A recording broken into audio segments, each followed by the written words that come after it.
السلام عليكم. مكافحة الحريق وإزاي نسيطر على الحريق. في الفيديو ده هنبدأ بالأساسيات ونتدرج للمعلومات اللي هتفيدك في فهم مكافحة الحريق وأنواع الطفايات وكل التفاصيل اللي ليها علاقة بالمعدات وأنظمة الحماية. أنا أحمد شعبان ودي قناة سيفتي ستيل. أول حاجة هرم الحريق أو مثلث الحريق. إيه هو مثلث الحريق؟ الحريق علشان يحصل لازم يكون في 3 عناصر موجودة: الأكسجين، والأكسجين موجود بشكل طبيعي في الهواء بنسبة حوالي 21%. الحرارة، لازم يكون في مصدر حرارة علشان يبدأ الاشتعال. الوقود، ده أي مادة قابلة للاشتعال زي الخشب، الورق، البنزين، الغاز. إزاي نسيطر على الحريق؟ علشان نطفي أي حريق لازم نقطع عنصر من التلاتة دول. إزالة الأكسجين، زي لما بنستخدم طفاية ثاني أكسيد الكربون اللي بتطرد الأكسجين من منطقة الحريق. تبريد الحرارة، زي استخدام الماء اللي بيخفض درجة حرارة المادة المشتعلة.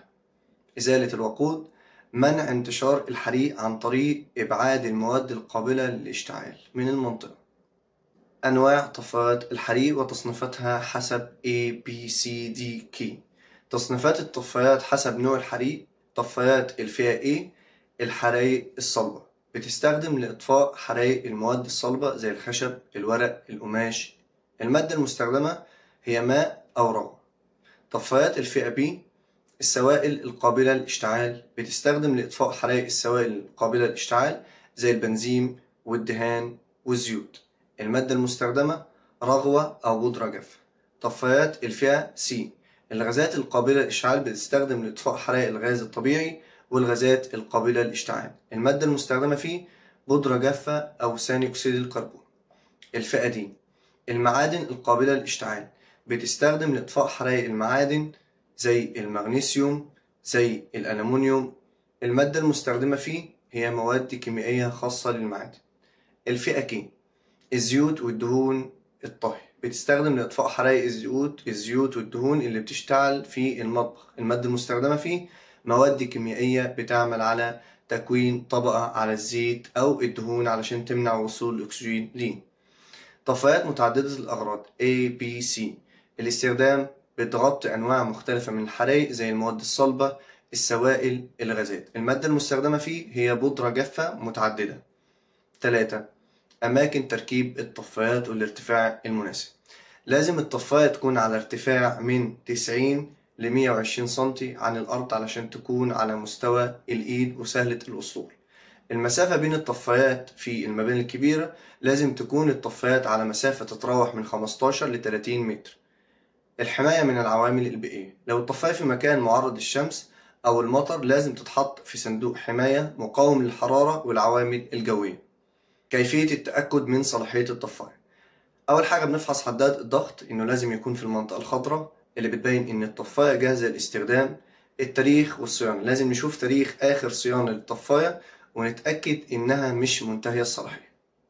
التأكد من سلامة الجسم الخارجي والخرطوم، لازم الخرطوم والجسم الخارجي يكونوا في حالة جيدة جدا ومفيش أي شروخ أو تلف في الخرطوم أو الجسم الخارجي.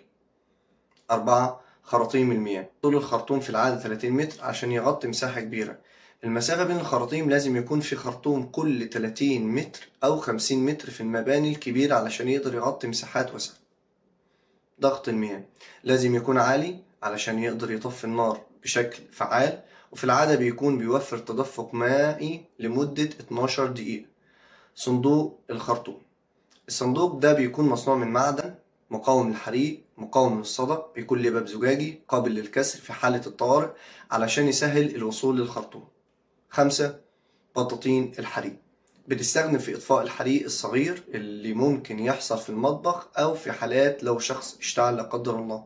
مكان وضع البطاطين لازم تكون قريبة جدا من الأماكن اللي ممكن تحصل فيها حرائق زي المطابخ أو المعامل. طريقة استخدامها: البطانية بتتحط على مصدر الحريق علشان تمنع وصول أكسجين ليه، وده بيطفي الحريق على طول. 6. أنظمة الإطفاء التلقائي، بيتركب النظام في سقف المبنى وبيبقى فيه رشاشات مياه موزعة على السقف. الرشاشات دي بتشتغل تلقائي لما درجة الحرارة بتوصل ل 68 درجة مئوية، وبتبدأ تضخ المياه بشكل تلقائي، وبكده يقدر يسيطر على الحريق في أول دقيقة من حدوثه، وده بيساعد في تقليل الخسائر. 7. مقاومة المباني للحريق. المباني الخرسانية بتقدر تستحمل الحريق لمدة ساعتين ل4 ساعات. المباني الحديدية دي بتبدأ تنهار بعد أقل من ساعة من تعرضها لدرجة حرارة عالية. المباني الخشبية ودي بتنهار بسرعة جدا عند تعرضها للنار. 8. خطة الإخلاء في حالات الحريق. لازم يكون في خطة إخلاء واضحة في كل مبنى علشان الناس تقدر تخرج بأمان وقت الحريق. الإشارات الضوئية واللوح الإرشادية، لازم تكون إشارات الخروج مضيئة وواضحة حتى في حالة وجود دخان كثيف أو انقطاع التيار الكهربائي. تدريب الناس على الإخلاء، لازم يتم تدريب الموظفين أو السكان في المباني على خطة الإخلاء بشكل دوري علشان يكونوا مستعدين في أي وقت. 9. معدات الحماية الشخصية في حالات الحريق. جوانت مقاوم للحرارة لحماية اليدين، خوذة لحماية الرأس في حالة سقوط أي أجزاء من المبنى، أقنعة التنفس للحماية من الدخان واستنشاق المواد السامة، بدل مقاومة الحريق لو الشخص هيتعرض بشكل مباشر للنار أو هيشتغل في بيئة فيها خطر الحريق. الصيانة والتفتيش الدوري لأنظمة مكافحة الحريق. الصيانة الدورية مهمة جدا لأنها بتضمن إن المعدات والأنظمة تشتغل بكفاءة وقت الحاجة. من غير الصيانة الدورية ممكن تلاقي الطفايات أو الخراطيم مش شغالة وقت الحريق، وده بيكون خطر كبير جدا.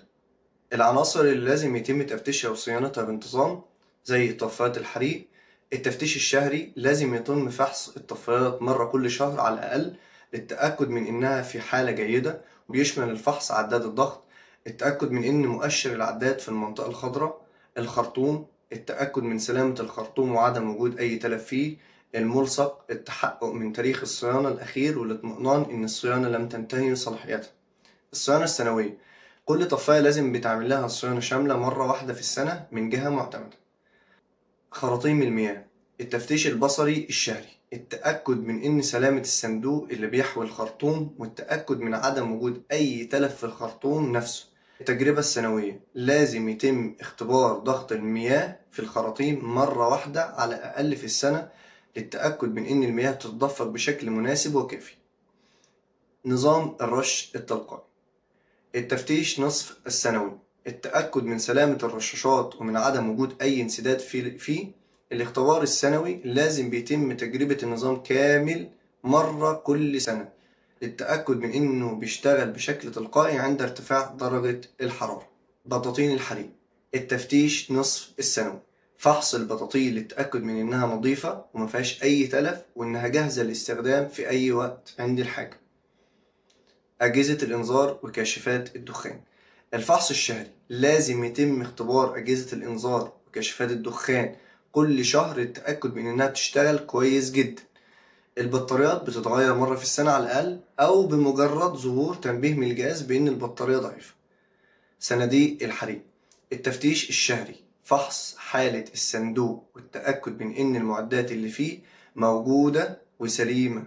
الصيانة السنوية، بيتم اختبار محتويات الصندوق مرة في السنة زي الخراطيم، الطفايات، إشارات الطوارئ. التفتيش الشهري، التأكد من إشارات الطوارئ والخروج مضيئة وواضحة. استبدال الإضاءة لو في أي لمبة إضاءة ضعيفة أو مطفية لازم تتغير على الفور.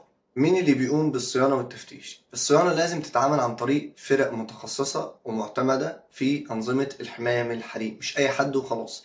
الفرق دي بتكون مسؤولة عن التحقق من كافة الأنظمة والمعدات، وبتصدر أيضا شهادة بعد إتمام الصيانة تأكد من صلاحية الأجهزة.